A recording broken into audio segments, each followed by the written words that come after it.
Сәлем достар, қалдарыңыз қалай? Бүгін мен өте жеңіл, тез дайындалатын, уақытты алмайтын, үйге қонақ шақырғанда да осындай әдемі, тез дайындалатын тағамдарды сіздер де жасаңыздар. Енді көп әйел адамдар жасайды, енді сонда да мен сіздерге көрсетейін деп жатырмын. Мына жерде енді осылай тауық аяқтарын алып алдық, бірнеше бөлігін, оны бірнеше рет жуып, осылай пышақпен кесіп алдым. Өйткені қазір біз бұрыштарын, тұздарын сепкенде әдемі арасына сіңімді, дәмді болсын деп барлығын осылай жасап алдым. Енді бізде осылай 6 штук картошка. Енді мен картошканы әдемі болсын деп міне осындай қазір 3 бөлікке бөліп, қиғашынан осындай бірнеше бөліктерге бөлем. Көлем осындай болады.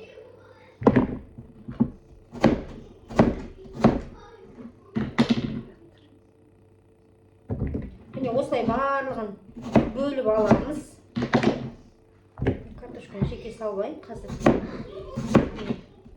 осылай бірнеше бөліктерге бөліп алса, барлығын көрсетпей қойып, түсінікті деп ойлаймын. Енді қалай тез дайындап әдісін сіздерге көрсететін боламын. Міне достар, қараңыздар, бар болғаны міне тауық еттерін жуып, осылай тіліп алдық.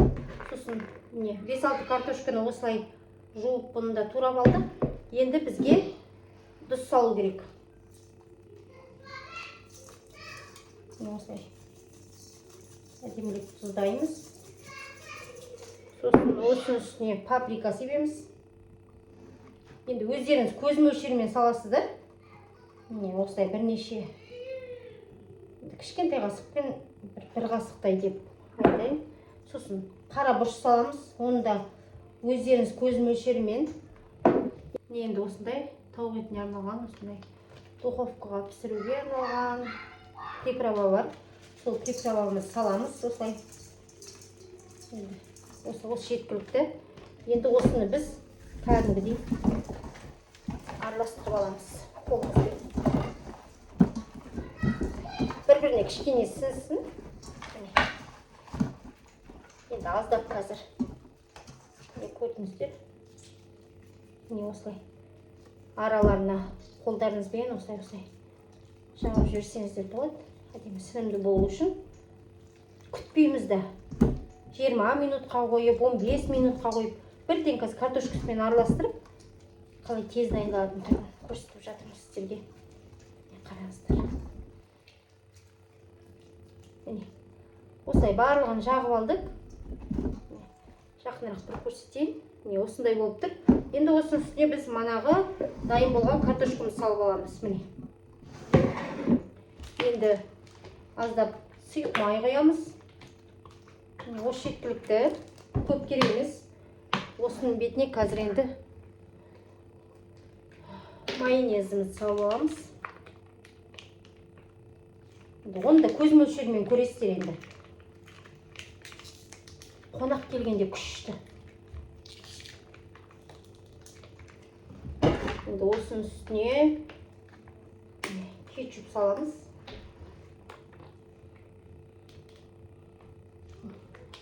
Осыны саламыз.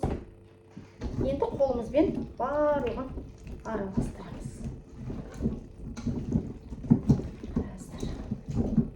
Дәмі деген ерекше шығады. Достар, міндетті түрде жасап көріңіздер.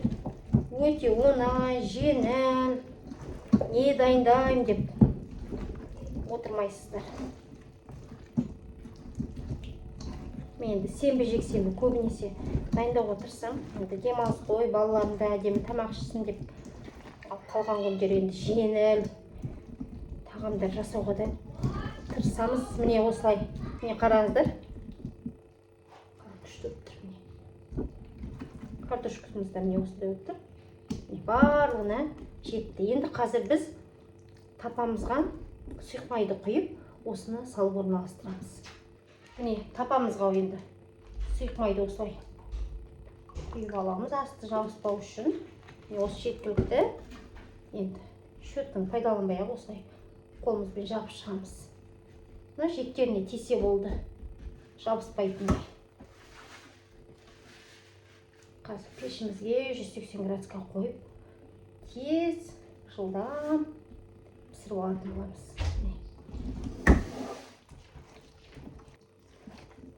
міне осылай табамызға барлығын салып шығамыз, орналастырып.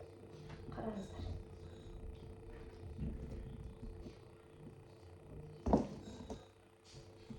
Әдемі дәмді тағам шығады.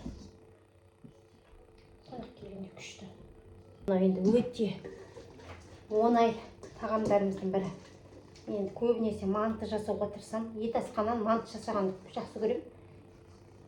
Етті бір үлкен адамдарға болмаса, олай жастар жағына манты істеймін көбінесе. Осылай қараңыздар, барлығын осылай салып алдық. Енді қазір қызып тұрған пешімізге 180 градусқа салып пісіріп алатын боламыз. Міне достар, қараңыздар. Міне осындай әдемі кешкі асымыз бүгін. Кез келген қонаққа сіздерде осылай ұсынып, дайындап берсеңіздер болады. Дәмі деген өте керемет шығады. Міне осыны енді пешімізге саламыз. Тез оңай дайындалатын тауық етінен жасалған тағамымыз дайын болды. Міне қараңыздар. Осындай күшті болып тұр ғой. Әдемі 35 минутта дайын болды. Қараңыздар. Қазір біреуін алайық осылай. Қараңыздар, қалай піскен ма? Жұмсақ, күшті болып тұр. Картошкамыз күшті болып тұр. Қараңыздар, бәрі жұмсақ. Ал енді дәмін көрейік қалай болған.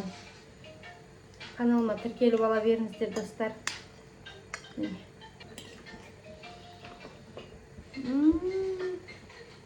Қараңыздар, жұмсақ.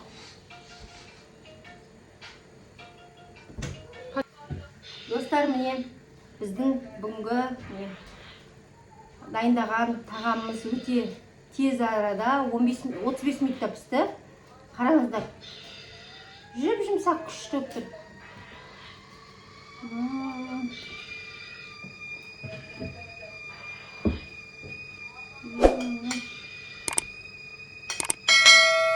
Достар, каналыма қазірден бастап тіркеліп алып, лайк басып, комментарий жазып кетіңіздер. Тез арада қонаққа әдемі дайындалатын тағамның түрімен бөлістім сіздермен. Сау болыңыздар, келесі кездескенше.